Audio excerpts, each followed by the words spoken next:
మా బోట్ లో చేపలు చేసిన తర్వాత అయితే చేపల కూర అయితే రెడీ చేస్తున్నారు అనమాట. వీడియో అయితే చివరి వరకు చూడండి, చాలా ఇంట్రెస్ట్ ఉంటుంది. సారీ ఫ్రెండ్స్, నేను మీ పడుకున్నాను. Welcome to day 41 of series special man. మా బోట్ లో అయితే చేపల కూర అయితే తయారు చేస్తున్నాను అనమాట. అయితే మేము ఎర్లీ మార్నింగ్ 4 o'clock అయితే వేటకి అయితే వచ్చాం.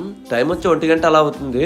వాళ్ళు చుట్టాం కానీ చేపలు అయితే పెద్ద ఏమి రాలేదన్నమాట. కొన్ని చేపలు వచ్చాయి, అందులో కొన్ని చేపలు అయితే కర్రీకి అయితే రెడీ చేస్తున్నాం. అలా చేపల్లో కొంచెం కారం, కొంచెం సాల్ట్, అలాగే కొంచెం ఆయిల్ కూడా వేసి బాగా కలిపేసి గ్యాస్ మీద అయితే పెట్టేసాను అనమాట. కొంచెం చింతపండు పిసుక్కొని అయితే పక్కన అయితే పెట్టాం. మా ఓడు ఏం చేస్తున్నారని చూస్తున్నారు, బోట్ లో ఉన్న వాటర్ అయితే తోడుతున్నాడు అనమాట. అలా వాటర్ అయితే తోడుతున్నాడంటే మాత్రం బోట్ యొక్క సీకేర్ అయితే ఇరిగిపోయింది అనమాట. సీకేర్ ఇరిగిపోతే మాత్రం ఇంజిన్ నుంచి అయితే వాటర్ అయితే సప్లై అవుతుంది అనమాట.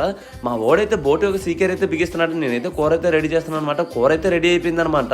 మా ఓళ్ళకి అయితే ఫుడ్ అయితే సప్లై చేస్తున్నాం. అలాగే చాలా రకాల చేపలు అయితే కర్రీకి అయితే రెడీ చేశాను అనమాట. టేస్ట్ అయితే చాలా బాగుంది. భోజనం తిన్న తర్వాత అయితే మా వాళ్ళు అయితే పడుకున్నారు. నేనైతే వీడియో తీస్తున్నాను అనమాట. సముద్రంలో ఎంత ఎండ ఉన్నా, ఎంత వర్షం వచ్చినా, ఎంత గాలిసినా మాత్రం, ఎంత చలేసినా బోట్ లోనే ఉండాలి. ఎందుకంటే సముద్రంలో మాకు బోటే ఆధారం. వీడియోని ఇస్తే మాత్రం జై మత్స్యకారుని